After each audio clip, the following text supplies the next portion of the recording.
രാവിലെ ചായയൊക്കെ കുടിച്ചിട്ട് വെറുതെ കണ്ണാടി നോക്കിയപ്പോഴാട്ടോ ത്രെഡ് ചെയ്യാറായിട്ടെന്ന് എനിക്ക് മനസ്സിലായത്. കാരണം കുറേ ആയി ചെയ്തിട്ട്. പിന്നെ നേരെ ഒരു ഫേഷ്യൽ ഇറേസർ എടുത്തിട്ട് ഞാൻ ഇറങ്ങിയിട്ടോ ത്രെഡ് ചെയ്യാൻ വേണ്ടിയിട്ട്. നോക്കുമ്പോൾ അമ്മ അടുക്കളയിൽ പണിയേണ്ട ആമി അവിടെ അങ്ങനെ കിടക്കുന്നുണ്ട് കേട്ടോ. അമ്മ മീൻകറിക്കുള്ള പ്രിപ്പറേഷനിലാണ്. പിന്നെ ഞാൻ നേരെ പുറത്തേക്ക് ഇറങ്ങിയിട്ടോ. ഇവിടെ വെച്ചിട്ടാണ് ഞാൻ കല്യാണത്തിന് മുന്നേയും പിരിയൊക്കെ ഷേപ്പ് ചെയ്യാറ് കേട്ടോ. ഞാൻ ത്രെഡ് ചെയ്യാറില്ല കൈസ്. ഞാൻ നേരത്തെ തെറ്റി പറഞ്ഞാട്ടോ. എനിക്ക് നല്ല പേടിയാണ്. എൻ്റെ കല്യാണത്തിന് പോലും ഞാൻ ത്രെഡ് ചെയ്തിട്ടില്ല. ഞാൻ സ്വയം ഇങ്ങനെ ഷേപ്പ് ചെയ്ത് കൊടുക്കുക ചെയ്തേക്കണേ. പിന്നെ ഞാൻ എന്നത്തെയും പോലും ഇങ്ങനെ പിരിയത്തുമ്പോൾ ഒന്നും ചെയ്തില്ല കേട്ടോ. ജസ്റ്റ് സെൻറ്ററിലത്തെയും പിന്നെ നെറ്റിയുടെ ഭാഗത്തെ മുടി മാത്രമായിട്ട് കളഞ്ഞുള്ളൂ.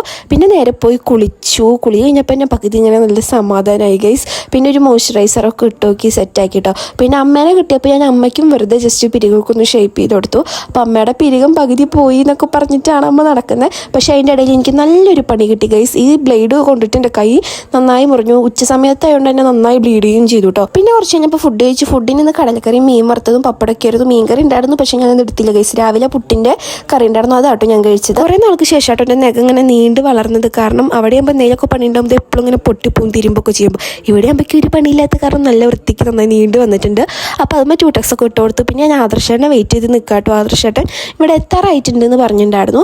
അപ്പോഴാണ് ഗൈസ് ഇവിടെ പെരും മഴ പെയ്തത്. അപ്പോഴേക്കും അമ്മ തുണി എടുക്കാൻ പറഞ്ഞപ്പോൾ അതൊക്കെ എടുക്കാൻ ഓടിപ്പോയി. അങ്ങനെ കുറച്ച് നേരം വെയിറ്റ് ചെയ്തതിന് ശേഷം ആദർശേട്ടൻ എത്തി. ആദർശേട്ടനപ്പോൾ കൂട്ടി കൊണ്ടുവരാൻ വേണ്ടിയിട്ട് ഞാനിത് കുടയൊക്കെ എടുത്തിട്ട് പുറത്തേക്ക് ഇറങ്ങിയിട്ടോ.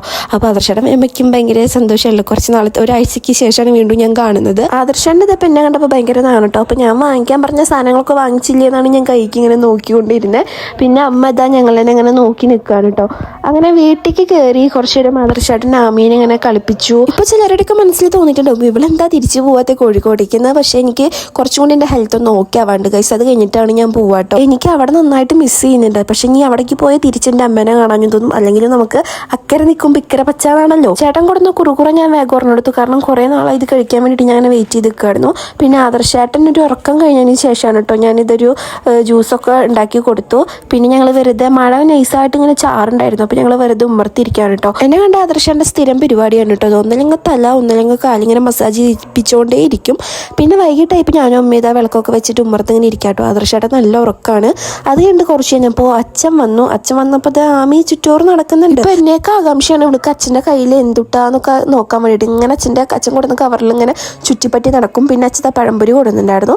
അങ്ങനെ ഞാനും ആദർശേട്ടൻ ഉറക്കമൊക്കെ കഴിഞ്ഞു കേട്ടോ. അത് കഴിഞ്ഞിട്ട് ഞങ്ങൾ രണ്ടുപേരും കൂടിയിട്ട് ചായയൊക്കെ കുടിച്ചു. അപ്പം നമ്മുടെ വീഡിയോ ഇത്രയേ ഉള്ളൂ. ബൈ.